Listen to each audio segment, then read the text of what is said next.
This video is going to show you how to do topic 6.13, evaluating improper integrals. We are going to look at the essential question: how do you determine if an improper integral converges or diverges? And those are completely new words for us. And I can determine if an improper integral converges or diverges. This lesson leads into what we eventually do in Unit 10, which will be coming. We put Unit 10 after Unit 9, or I put it after Unit 8, actually. So improper integrals with indefinite or infinite limits of integration. The definition of an definite integral from a to b requires the interval from a to b to be finite. Furthermore, the fundamental theorem of calculus stipulates that the function is continuous, so it has to be continuous. So in this section, we will examine a procedure for evaluating integrals that do not satisfy these requirements. That is, either one or both of the limits of integration are infinite, or two, f has a finite number of infinite discontinuities in the interval.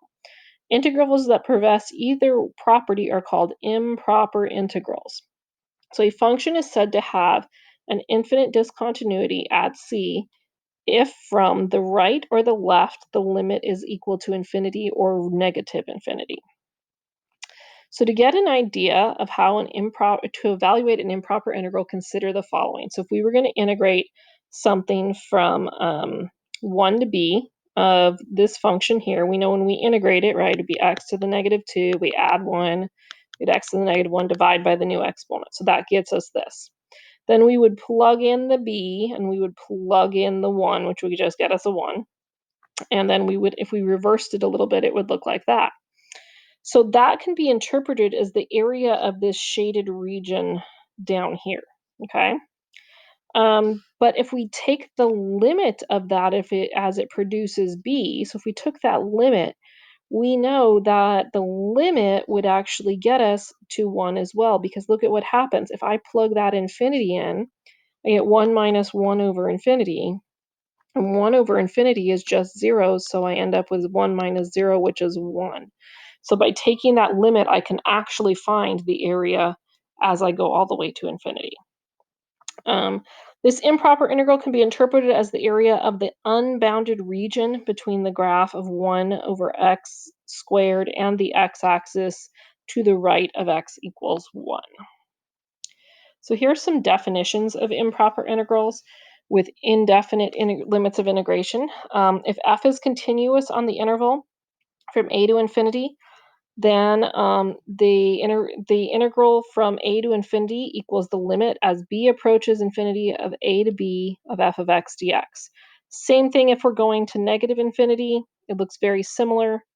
And then sometimes we actually have to split it into like a convenient interval, so in order for the us to be able to actually take the integral. So sometimes we can add those two things up when it goes from negative infinity to positive infinity. We do have to find a split in order to take those limits. So in the first two cases, the improper integral converges if the limit exists. So what on earth does converges mean? I'd probably put that out in the left-hand column. So converges means basically that the limit exists.